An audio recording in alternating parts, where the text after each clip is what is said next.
ज्येष्ठ माह की पूर्णिमा से ही ब्रजमंडल में जल यात्रा प्रारंभ हो जाती है।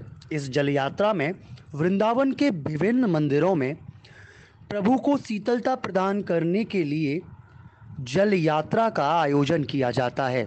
भगवान श्री कृष्ण और भगवान जगन्नाथ को इस जल यात्रा को महत्वपूर्ण माना गया है।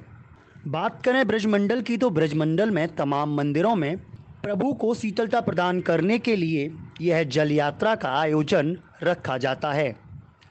इसी श्रृंखला में आज इस जल यात्रा में प्रभु ने श्वेत वस्त्र पहने भक्तों को दर्शन दिए।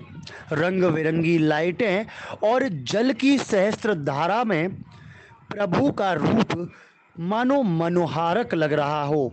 इस दृश्य को देखते ही लोग मंत्रमुग्ध हो गए। इसी के साथ ही वृंदावन के जगन्नाथ घाट पर स्थित जगन्नाथ मंदिर में भी जल यात्रा का आयोजन रखा गया। इस आयोजन में प्रभु जगन्नाथ, बहन सुभद्रा और भैया बलभद्र जी के साथ सहस्त्र धारा से स्नान कराया गया।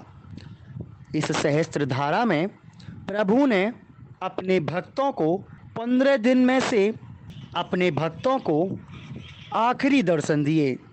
तत्पश्चात 16 दिन बाद दोबारा से भगवान जगन्नाथ, बहन सुभद्रा और भैया बलभद्र जी लोगों को 16 दिन बाद दर्शन देंगे। माना जाता है कि आज से ही भगवान को स्नान के दौरान जो बुखार आता है, उस बुखार की वजह से प्रभु को आइसोलेशन में रखा जाता है। वहाँ प्रभु की काढ़े से प्रभु को काढ़ा दिया जाता है जिससे कि वह स्वस्थ हो जाए। इस 16 दिन के आइसोलेशन में प्रभु की नित्य पूजा होती है, लेकिन प्रभु भक्तों को दर्शन नहीं देते। वंदे ब्रजसुंदरम।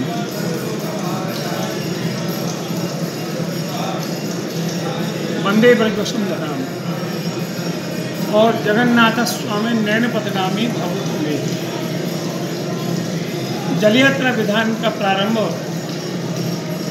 भगवान जगन्नाथ जी के द्वारा सर्वत्र संसार में व्याप्त हुआ।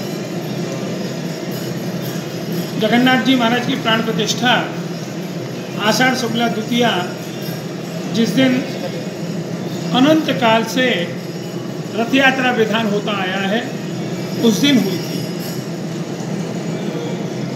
तो जब कभी भी रथ यात्रा होती है प्रतिवर्ष, उससे पहले ठाकुर जी का महास्नान किया जाता है और अनंत काल से ही ये ज्येष्ठ शुक्ला पूर्णिमा के दिन भगवान की जल यात्रा का विधान सर्वत्र होता है मंदिरों में।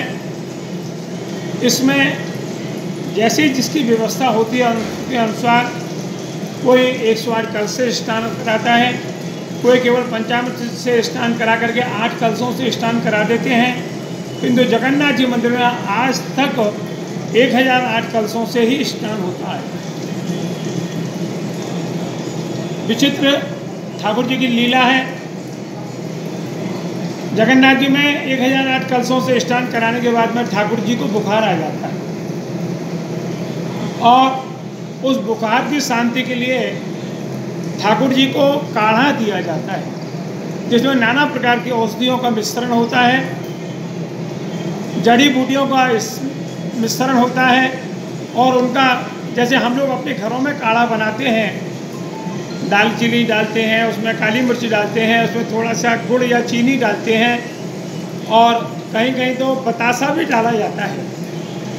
उससे काढ़ा देने से जुकाम, खांसी, जो छाती में बलगम जम जाता है बच्चों के, वो निश्चित रूप से 2 या 3 दिन देने पर ठीक हो जाता है।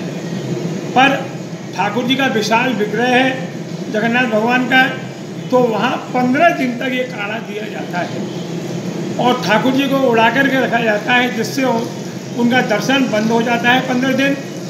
आजकल के समय में तो लॉकडाउन की वजह से सभी जगह बंद है, परंतु वहाँ प्रतिवर्ष 15 दिन के लिए ठाकुर जी का दर्शन नहीं होता है। वृंदावन में भी यथोतथ अनेकों सी जगन्नाथ जी के मंदिर हैं वहाँ भी यही व्यवस्था है कि आज महास्नान होने के बाद में ठाकुर जी का 15 दिन के लिए दर्शन बंद हो जाता है और 16वें दिन आषाढ़ शुक्ल एकम को ठाकुर जी का श्रृंगार करके और फिर द्वितीया को रथ यात्रा विधान होता है, जो अभी 23 जून को आएगी। उस दिन ठाकुर जी की रथ यात्रा होगी। यहाँ ठाकुर भगवान श्री राधाकांत की प्रीति के लिए उन्हीं की कृपा से आज ठाकुर जी का महास्नान का ये शुभ अवसर प्राप्त हुआ है, जो इस महामारी के समय, महाव्याधि के समय सर्वत्र ये जो जल यात्रा विधान है सबके लिए शांति प्रदान करे, यही मंगल कामना।